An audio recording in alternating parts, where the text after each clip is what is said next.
Joe, you ready for our first guest? I am. I was just reading comments. I actually got a chance to meet her at Fear Expo this past year. We're going to bring on Lexi Harrington from Black Goat Costuming. Hi, guys. How's it going? What's going on, Lexi? Good to see you again. It's so good to see you again, too. I feel like Fear Expo just happened, and it was such a great experience. So it's awesome seeing your face. Yeah, like, what a whirlwind. Like, I mean, it was almost as quickly as it came on. It was like over. It was, I don't know, it was kind of happy and exciting and depressing all at the same time. Yes, exactly. It was over, but. So if I recall correctly, you and I had a conversation while we were down there.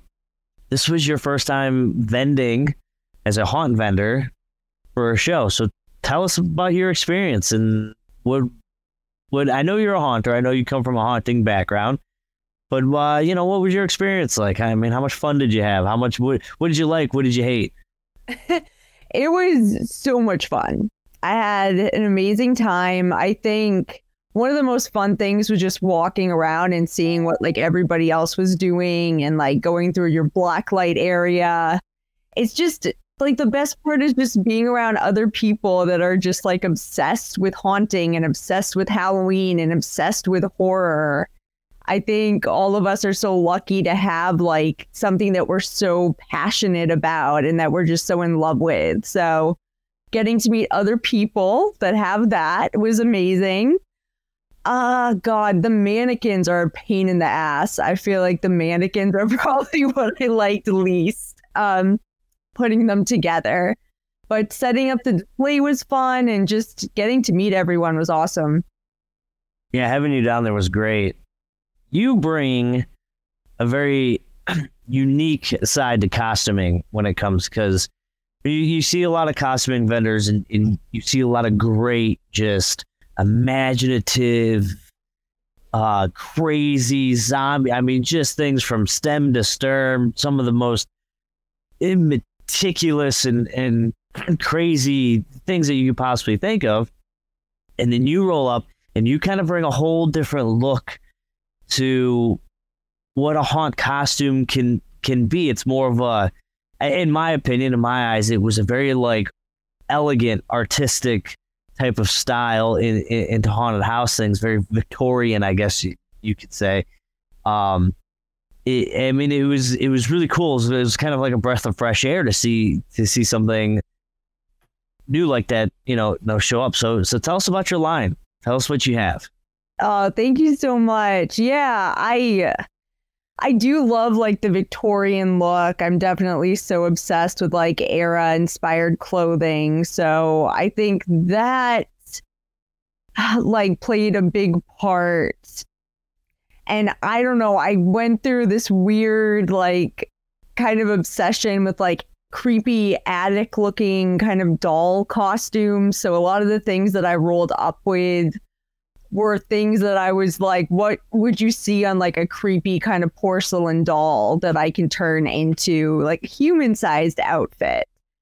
And yeah, it was kind of, I went with a lot of female costumes and now I'm starting to work on some costumes for guys, which has also been really fun. So it was like the creepy feminine, detail-oriented creepy feminine costumes.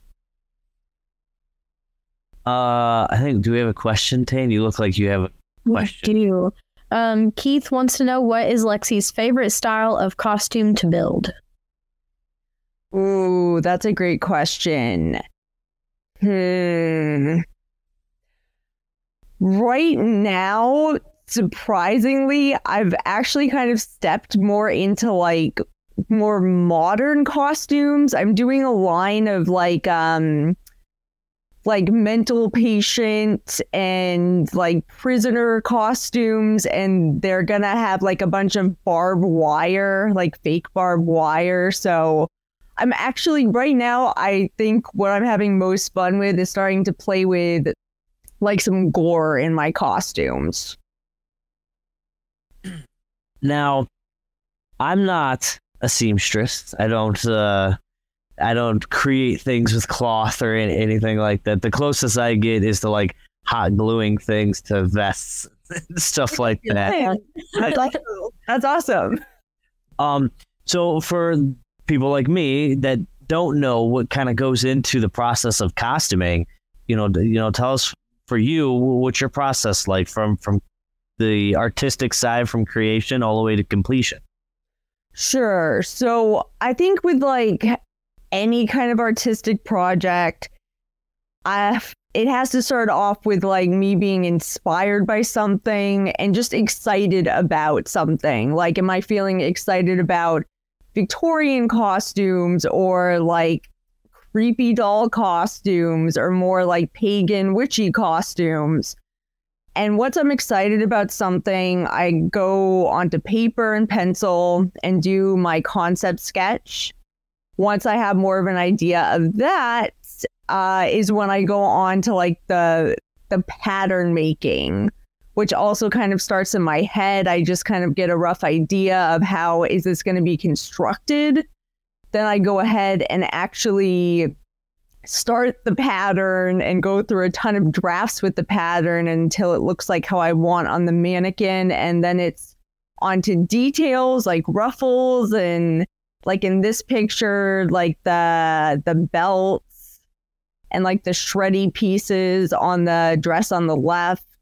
And then it's distressing. So let's talk application, because I know a lot of haunt owners and stuff like that, and they build a scene and they go, okay, I need a swamp guy, or I need hospital nurses, or whatever, and then that's kind of like the costume they go seek out. They know these larger companies out there, and they say, okay, this guy's got this person has that, yada yada yada yada.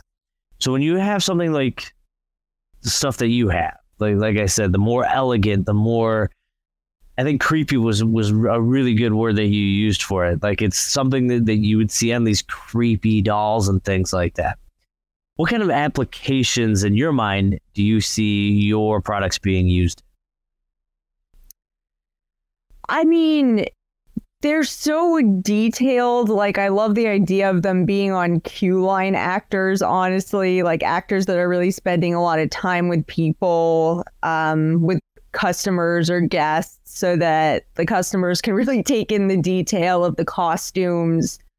The dresses that I am now, honestly, any kind of female actress, I feel like in any kind of haunt that is going for maybe something a little bit more paranormal or going for like the eerie vibe instead of like the all out gore, I guess.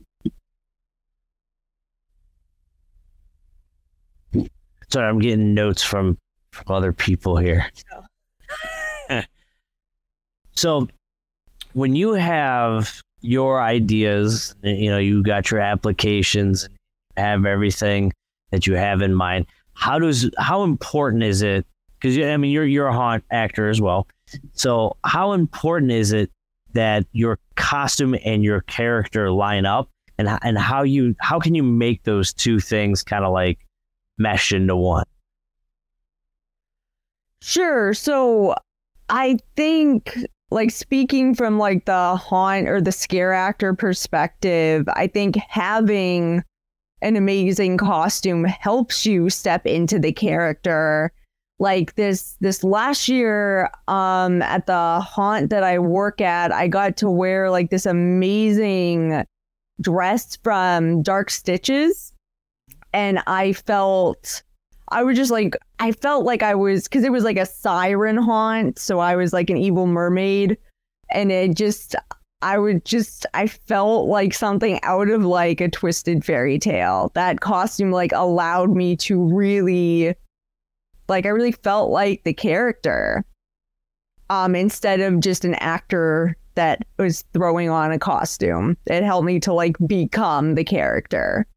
So I think it's important, definitely, that the character and the costume align. Now, you mentioned that you were starting to work on male costumes. for the next upcoming shows and stuff like that. So if you can, I don't want you to give away all of your secrets because I want people to be surprised when they show up and see what you have. But tell us some of the male costumes and stuff that you're working on. Sure. So it's going to be like two that I'm excited about that I'm working on right now is like an escaped like mental patient. So it's going to be like a hospital gown and like kind of an escaped convict outfit. So like a bright orange jumpsuit and working with like fake barbed wire that's going to be attached to the costumes that will be able to come off so you can wash the costumes, but it'll be like someone that tried to escape and got tangled in barbed wire and there'll be blood and gore all over the costume. So steering in a different direction from like the eerie, creepy kind of doll costumes. Now I'm just having some fun with like the gore. So that's a great point that you kind of brought off. So your costumes are machine washable? They sure are. Absolutely. That helps a lot. Tayen, you got a question? I do. Keith asked again, does Lexi build apocalyptic costumes?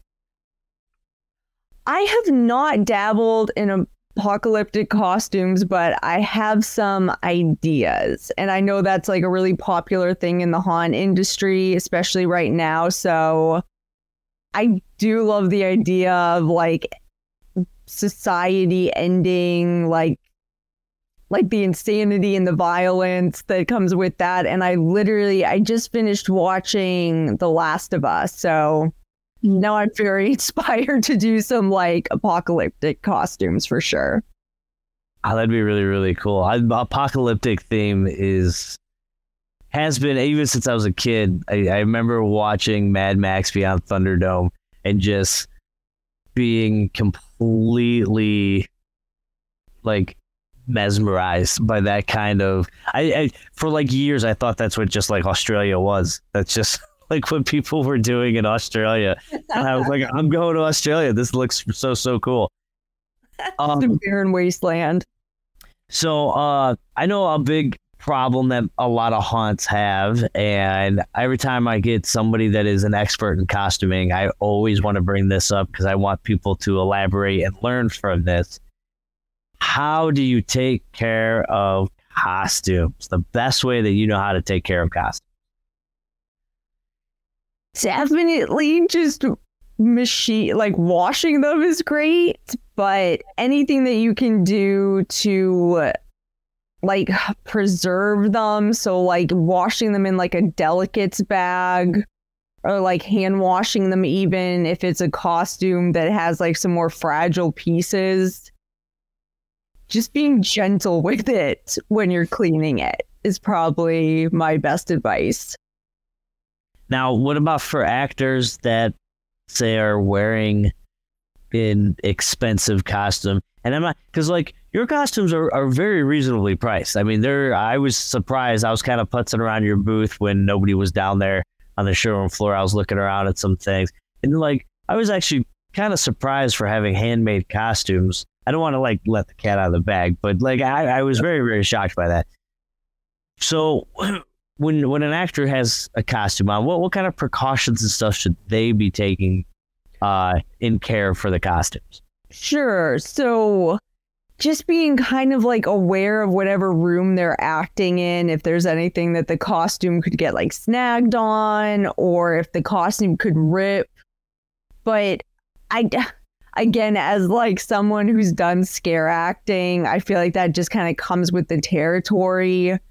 And costumes kind of in the first place should be more durable. Like when I come from the designing aspect, I always try to think of what the scare actor could potentially be doing and like what the best material for the costume is to make it durable, to make it functional but durable. Because they take a beating. It's an intense. Oh, absolutely. Yeah. Haunting is a rough job. People don't understand that. It's difficult. It's a rough job. I always tell people, I've traveled to haunts all across the country, and I've met a lot of haunters, and I tell everybody that I meet, this is one of the best jobs you'll ever have in your life. You're never gonna get rich on it. You know, you're never gonna retire from this. You're gonna end up with bumps and bruises and all this other crap. But you're gonna meet some of the coolest people, the best people, and it's so much fun. And people, they get so excited, and then they show up in like the first day after the first hour. They're like, "This is like a real job. Like this, this kind of sucks." Yeah.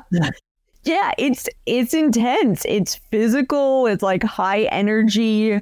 You have to deal with like we all know there's difficult customers, right? You have to deal with that too. And it's exhausting, but it's just amazing when you see the people coming through that are actually having like a great time and are like caught up in like the magic and like the excitement of it. And it's like we do it for those people, right? It's worth it for those people that are coming through and loving the haunt. Absolutely.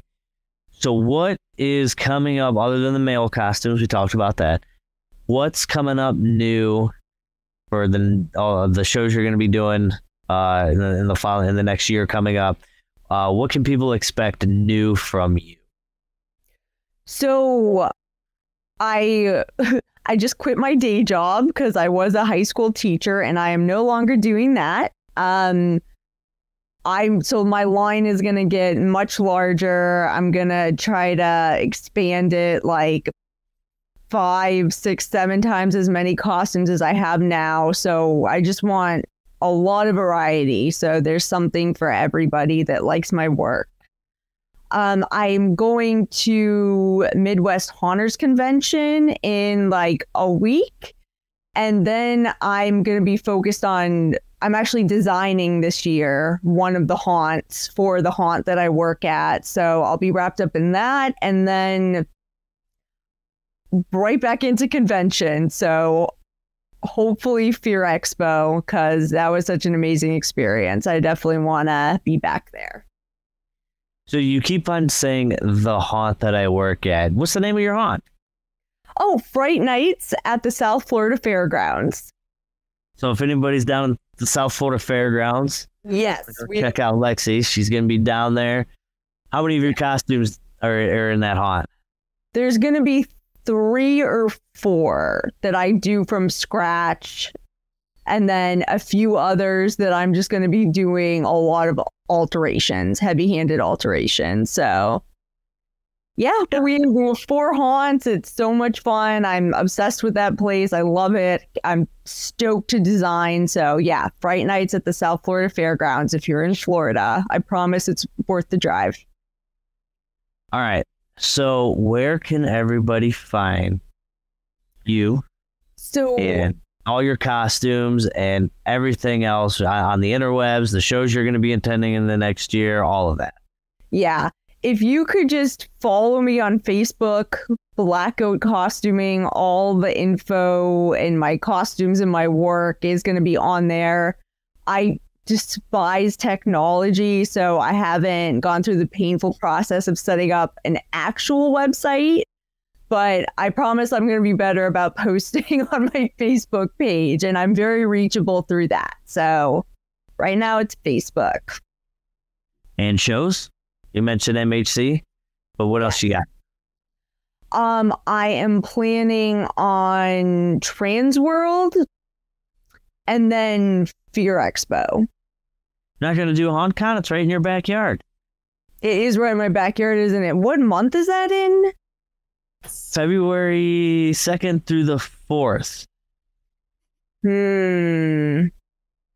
Okay. I'm thinking about it. It'd be so nice to not have to drive. You can at least show up and have some fun with us, right? Yeah. Even if you don't vent. Yeah, absolutely. That'd be amazing. It'd be a great break. Yeah. All right, Lexi, I'm going to let you go. It's getting late. Thank you so much for being on the show tonight. Thank you for Black Goat. I can't wait. I hope to see you at HauntCon. I hope to see you at Fear Expo. I hope you do well at MHC and Trans World. You definitely deserve it.